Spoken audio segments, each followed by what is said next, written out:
I say, as a member of the Florida Trail Association, I say, I want for the Florida Trail what the Appalachian Trail has.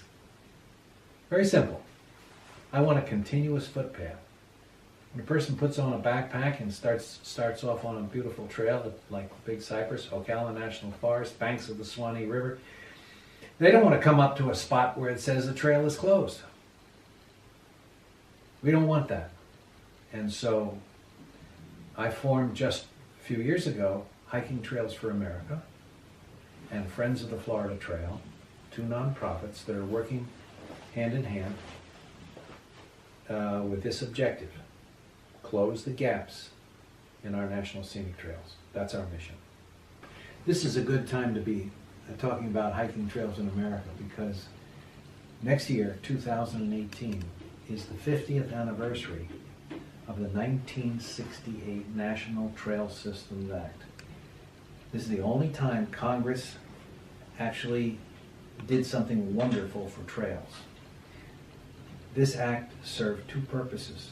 It saved the right-of-way of the Appalachian Trail, because there was lots of the trail that they didn't control. It was in private hands, and people would change their minds. Well, you can hike this year, but no, after this year, we really don't want you to go hiking through our property. So the federal government allocated the money to acquire all 700 miles of the Appalachian Trail from Springer Mountain in Georgia to Mount Katahdin in Maine. So that 700 miles got added to the 2,100 miles that was already set, and this 2,100 mile trail is now secure. That all happened by an act of Congress in 1968. The second thing that act did was to provide a way in which other significant trails could be added to a national trail system. So today there are 11. Now, here's the problem.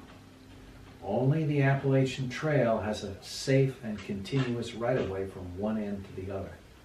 All the others, including my own Florida Trail, have gaps in them.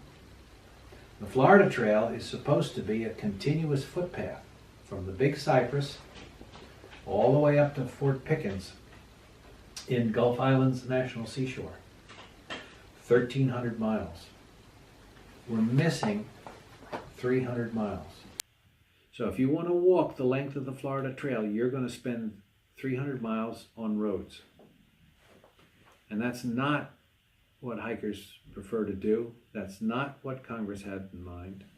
And we need to do something about this. And Congress isn't going to lift a finger unless hikers get out and drum up their feelings about this and make it clear to their elected representatives that they don't like this. And I do want to mention that we're planning some major events next year in celebration of this act. The Appalachian Trail Long Distance Hikers Association is going to hike the gaps at all 10 trails to draw attention to the gaps. They're going to go out there. Their members are going to go out and hike it. We have one 77-year-old lady who, on her own, to get some attention to this issue, is going to go out and hike on each of the 10 trails to dramatize the problem. We also have reserved Earth Day. That's April 22nd. Earth Day, April 22nd. We're going to meet on the Mall in Washington, D.C. And we're going to collect. Hikers are going to collect there. In the January issue of Backpacker magazine, there's going to be a full-page ad advertising this event. And so we're asking you to let all your folks know, friends on Facebook, whoever, members of a hiking club you're into, let them know these things. We hope to get hundreds of people, thousands of people on the Mall next April 22nd to address this. How can we help? We're there to figure out how we can help. What can we do to make Congress act? And you know, it works, guys. It's the squeaky wheel. That's the way people get things done in America. You know, we have to get out there and call or email or go and see our elected representatives and tell them what we want. That's what they're there for, is to serve Yeah. us. Yeah, that's exactly right.